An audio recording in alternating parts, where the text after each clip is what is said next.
In this video, we're going to look at weight training versus cardio. Which one's better for your weight loss journey, what impact they have, how they work, and hopefully you'll find it really useful.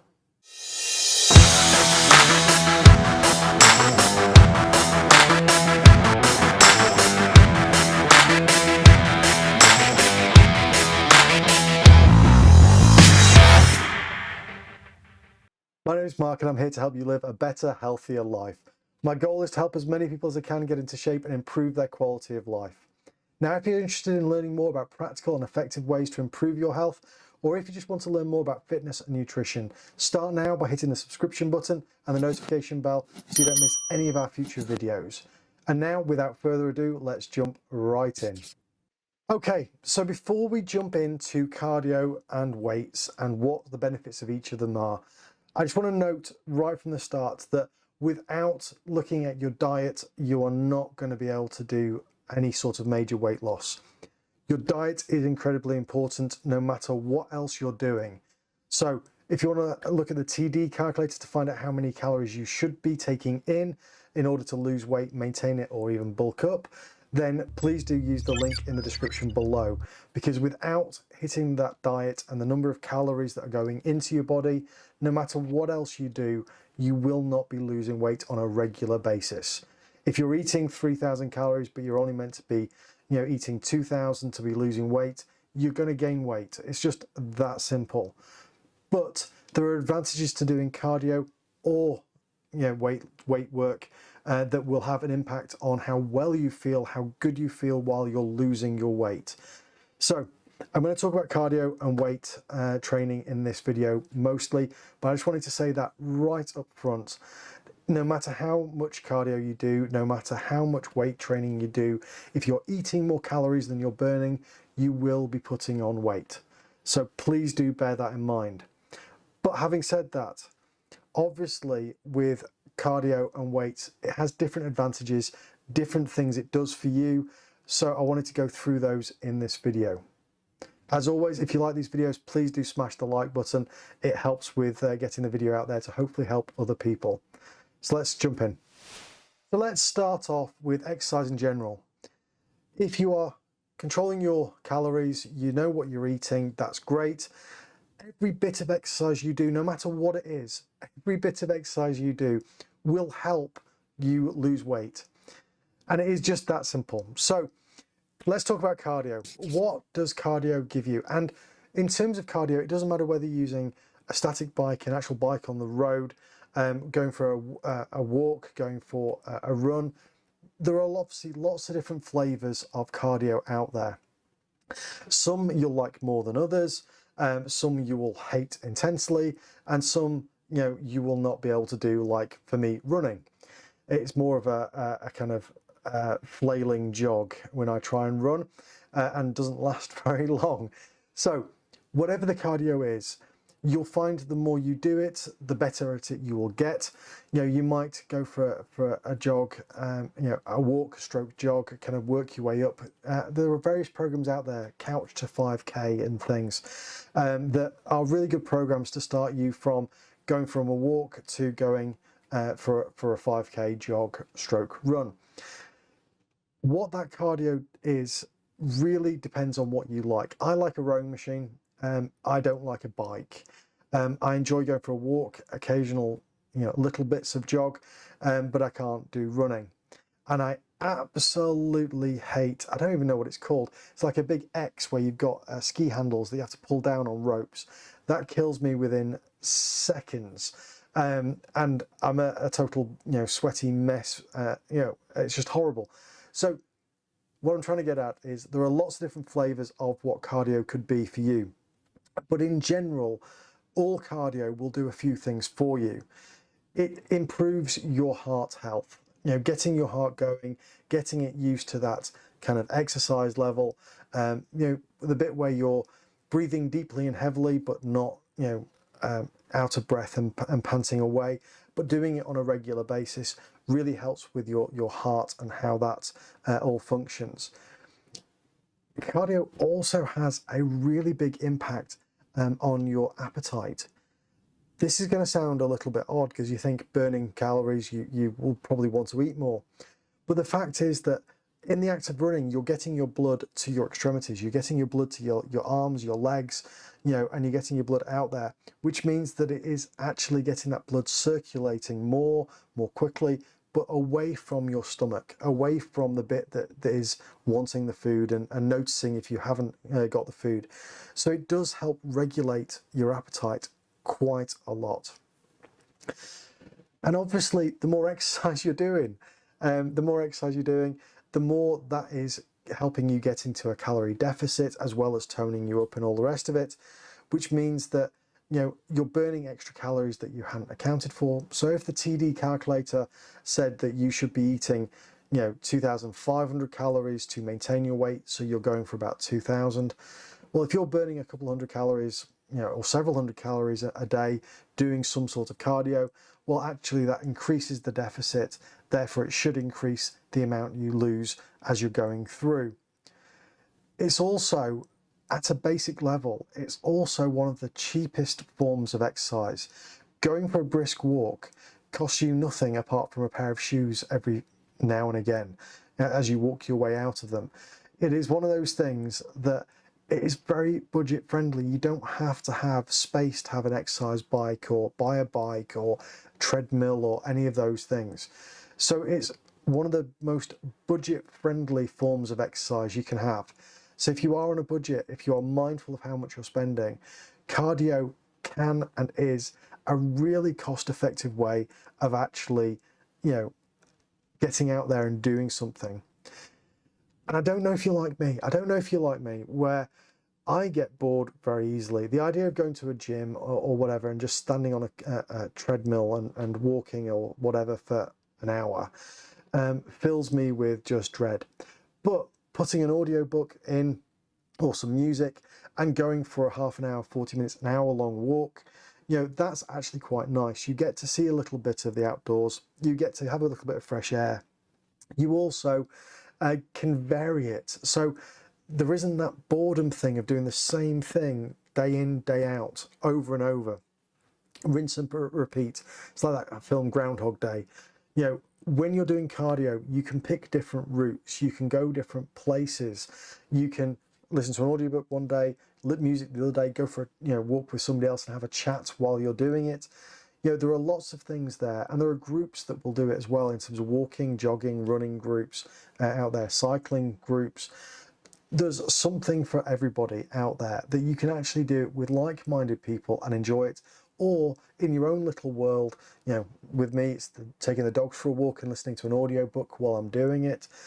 And you can vary it, the route, what you're doing, how you're doing it, and it is just something that can be varied, something that doesn't have to be the same thing day in, day out. Even I, who like gyms, sometimes find the whole monotony of going to a gym and doing pretty much the same thing. The exercise might vary, but that's about all that's varying. Whereas cardio, you can really, the world's your oyster. You can do whatever cardio you like, wherever you like, and it is quite easy to do. Keep it varied, and if you go for a walk, a jog, or a run, it's very cost effective. You don't have to pay for gym membership or personal trainer or anything else. You don't have to join a club, although you can if you want. So you can actually get all these health benefits of adding to your calorie deficit, of heart health, of general appetite control. And you can do it without spending much, if any, money, apart from on a pair of shoes. I would advise you to get a pair of walking shoes if you're going walking up into the hills and things, just so you avoid any twisted ankles, because what you don't want is to be sitting on a couch recovering from an injury from something that should have been getting you healthier. Been there, done that, little bit daft, but it is a cost-effective and variable thing you can do, and something that I really like, which is cardio. Okay, so weight training. What is that all about? Now, again, you don't have to do this in a gym. You can do body weight exercises, get some simple weights at home and do it from home. So you don't have to spend a lot, but most people, when they think weights, they think gym, obviously gym membership and everything else. There are always cost-effective gyms to go to that you can, join and don't cost very much.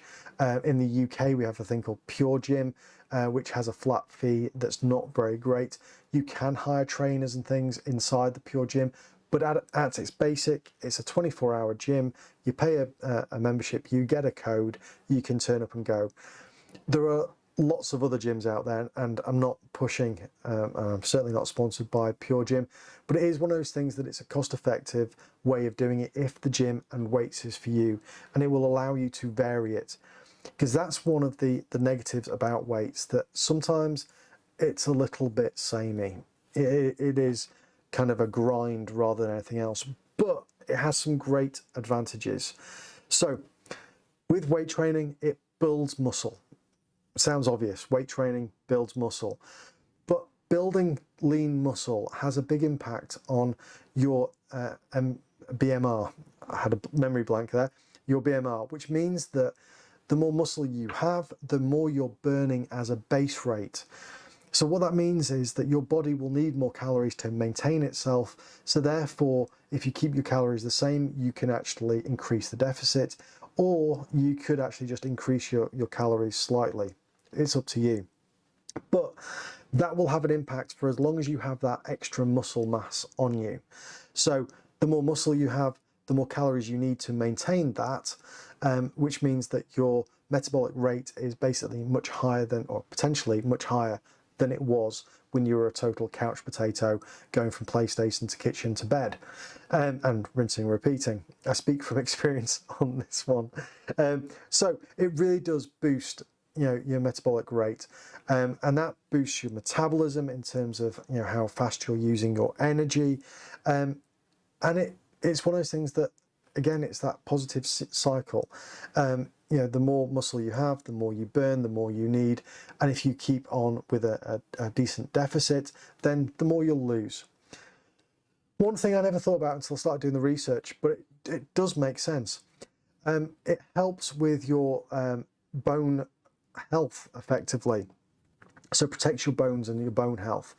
If you're not actually putting any stress on your bones, if you're not actually doing anything, exercise-wise, apart from sitting at a desk, working and talking to a computer, I'm not mental. Well, maybe I am, but if you're only doing that all day, every day, then there is no reason for your bones to stay strong and everything else. Whereas actually, when you're doing the exercise, you're having to use your bones. Therefore, the body keeps a little bit better care of them and keeps them, healthy and all the rest of it. One thing that's not, I suppose it is physical as well as mental, but one of the things is a mental piece here, where actually doing exercise in terms of weightlifting can have a serious impact on your stress levels, your cortisol levels. And it can actually, by getting the blood flowing, by getting the muscles worked on, it can actually relieve stress. So a lot of people find, I think this word is cathartic. Going to the gym and throwing weights around is quite cathartic. It relieves quite a lot of stress. And I certainly find that to be true. I find it, although it's sometimes a bit monotonous, I find it quite relaxing in a odd way, and quite satisfying when you've actually got, you can see the weight going up and the number of repetitions you're going up. And I don't know about other people, but certainly the way I've done it in the past, you build up the repetitions in terms of how many you can do, and then you increase the weight and lower the repetitions and kind of build your way up, putting that good stress on your muscles, bones, and everything else. And it's really quite relaxing as you're just you versus the weights. And that is quite a nice thing. It also, because you're putting in quite a lot of effort and your muscles are quite tired afterwards, well, I don't know about everybody else's, but certainly my muscles are quite tired after a gym session, you do tend to sleep well that night. I know that on my gym days, I tend to sleep better than on my non-gym days, even though I'm still doing the cardio, I'm still doing everything else, but I do sleep better after being to the gym. And the other thing that's quite nice about lifting weights and doing weight work is that it is quite easy to adapt. It is quite easy to make alterations if you've got a sore shoulder or whatever, to keep on going with your weightlifting, but also still be enjoying it and not putting stress on anything that is, you know, tweaked or hurt or anything else. Obviously, if it's something that's a major injury, be really careful and get specialist advice. But certainly, occasionally, you wake up with a slight tweak, and it's quite easy to work around those, you know, in terms of, you know, using weights. So there are lots of benefits to weightlifting there, and it is one of those things that there are lots of benefits. More muscle equals higher metabolism effectively. It means you're burning more calories when you're doing nothing. It's quite an activity to do as stress relief, and it's quite enjoyable in terms of you versus the weights. So what is better? Obviously, we talked at the very start about diet being key, and it is, absolutely. But what's better, cardio or weights? And the answer is whatever works best for you. I know that might sound like a cop-out. I like to do some cardio in terms of brisk walking with the dogs. Anybody who's been following these videos knows that I try and do 5 to 7 kilometers a day in terms of that brisk walk. But it also helps build muscle because that uses more calories, you feel better about things. And although it doesn't help on the scale, because weight, you know, muscle weighs more than fat, it does help in terms of how you feel, how energetic you are. So the answer is try and do both. It is good to build your endurance and your stamina of the cardio. It is good to get that blood pumping and everything else. It is really good to help with the calorie deficit in terms of you tend to burn more calories doing cardio than you do weights. But I think there is a place in everybody's agenda to do both. It is quite easy to go for a walk, and it is quite easy, even if it's body weight exercises, it's quite easy to do some sort of weight work at home as well. Even if you don't have the money to go to the gym, there are lots of exercises there from calisthenics, etc., that will help you do things at home. It is a great way to help with your weight loss journey if you can incorporate both things into your lifestyle. And for me, I've said it a million times, it's about changing your lifestyle to a healthier lifestyle by including a measure of diet control in terms of your calories, by introducing more exercise than you have been doing in the past. What I would say, having started off from the morbidly obese category, walking was enough for me at the time. I started off with walking. It was a really good way to start getting into exercise. But I found that after probably a couple of years of doing just walking, I got a little bit bored with it, even if I was varying the routes and things. So at that point, I started looking to introduce more exercise. I went on to yoga and I moved on from there. So there is a place in your new lifestyle for both cardio and weights. And it is one of those things that I do believe that they go hand in hand together to actually help you get a much healthier lifestyle going. Not only your diet control, but burning those extra calories, getting fitter, having more endurance and stamina, and building some muscle while you're doing it. That's not to say you're not going to build any muscle from cardio, because if you've gone from sitting on the couch to going for a run, you will be building muscle. But there is a distinct difference in terms of the agenda for those two things, cardio versus weights. One is more about whole body health, endurance, stamina, you know, and one is more about building lean muscle mass on your body. So I hope that's helped, and I hope it's clear that there is a place for both. But if you're like me and starting from morbidly obese, walking is a very good cost-effective way to start doing that exercise and to start living a healthier lifestyle. As always, if you've enjoyed this video, please do smash that like button, and I will see you in the next video.